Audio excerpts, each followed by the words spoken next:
90% makmum dah khatib kat Selangor angkat tangan doa. Macam depa tak tahu nak buat macam mana.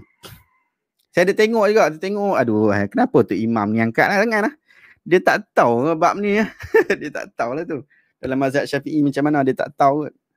Tak apa, bila dia tak tahu tak apa. Bila dia tahu kita kena abang. Kadang kita duduk satu masjid kita seorang dia angkat jari tu. Kita seorang lah. Kadang dulu mula-mula dulu tak, kita tahu sunnah tu. Kita rasa duduk kat Mesir pun macam tu juga. Bila tengok orang tak angkat kadang-kadang senyap-senyap je angkat ke bawah kan. Tapi dah lama tahu dah. Saya dah 5 tahun lebih tak angkat tangan doa waktu khutbah Jumaat lepas. Tengok video Ustaz Syamsuri. Sebelum tu memang angkat tangan. Itulah bagus kan. Allah Ta'ala bagi kita ilmu kan. Sebab tu bila Allah Ta'ala bagi kita ilmu, kita dah buat apa? Alhamdulillah. Sebab tu kita jangan duk berkata ke orang. Sebab apa? Orang tu kadang-kadang dia sebab apa dia tak tahu? Sebab boleh sampai ilmu kepada dia. Dan kita sebab apa kita tahu? Kita awal sikit pada dia. Bila kita tahu ilmu ni, Alhamdulillah. Alhamdulillah. Doa khutbah kedua tak angkat tangan. Oh itu tafsir dia. Doa khutbah mengangkat tangan. Ada satu. Jap kita tengok. 100 sunnah Rasulullah yang terdapat. Okay. Oh hari ni banyak kita buka buku lah. Timbun dah ni. Hampa tak beli juga aku tak tahulah ni. Saya buka buku macam-macam dah ni. Saya cari buku berkaitan tentang mengangkat tangan solat Jumaat 114.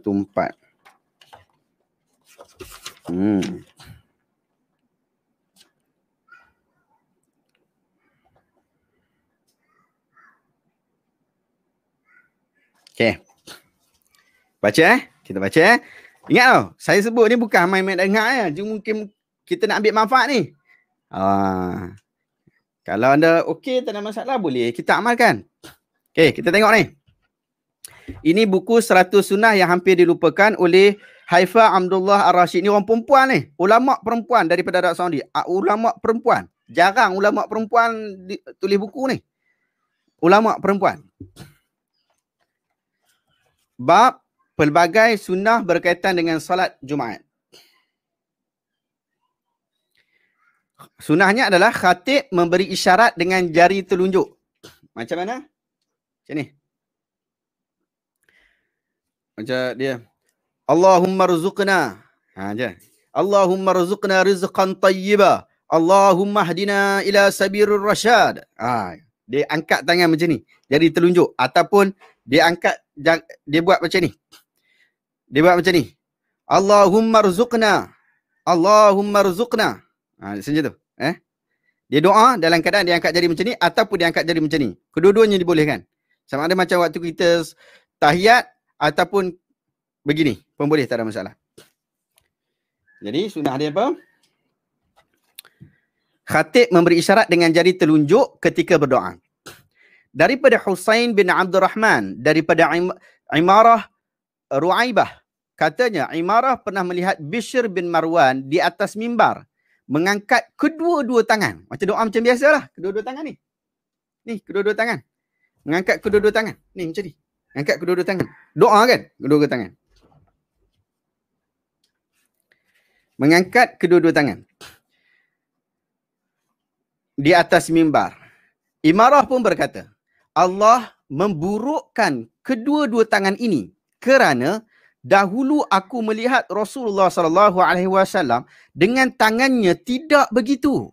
Baginda sekadar memberi isyarat dengan jari telunjuknya. Dalam riwayat lain dia berkata pada hari Jumaat. Diriwayatkan juga oleh At-Tirmidzi dan Ahmad. Menurut Imam An-Nawawi mazhab Syafi'i, menurut Imam An-Nawawi, hadis ini menjelaskan bahawa Nabi SAW mengajar supaya tidak mengangkat tangan ketika khutbah. Pendapat ini dipersetujui oleh Imam Malik, pengikut mazhab Syafi'i dan lain-lain. Menurut Qadhi Iyad, sebahagian salaf dan sebahagian pengikut mazhab Malikiyah membolehkan mengangkat tangan dalam khutbah Jumaat kerana Nabi SAW mengangkatnya dalam solat Jumaat dan kemudian diikuti oleh orang lain ketika meminta hujan. Istisqa. Menurut Syekh Ibn Utsaimin dalam Fatawa Arkanul Islam, mengangkat tangan ketika imam berkhutbah pada hari Jumaat juga tidak disyariatkan. Ini Ibn Utsaimin. Ini kerana para sahabat telah mengingkari Bishr bin Marwan yang mengangkat kedua-dua tangan ketika khutbah Jumaat. Perbuatan tersebut hanya dikecualikan ketika solat istisqa. Jadi yang ni isunya solat istisqa. Kerana ada dalil sahih daripada Nabi bahawa baginda mengangkat kedua-dua tangannya untuk meminta hujan kepada Allah. Peristiwa ini terjadi ketika hari Jumaat dan para pengikut mengangkat kedua-dua tangannya bersama baginda. Selain daripada itu, tidak boleh mengangkat kedua-dua tangan ketika doa dan khutbah hari Jumaat. Sama keadaan khatib dan juga makmum.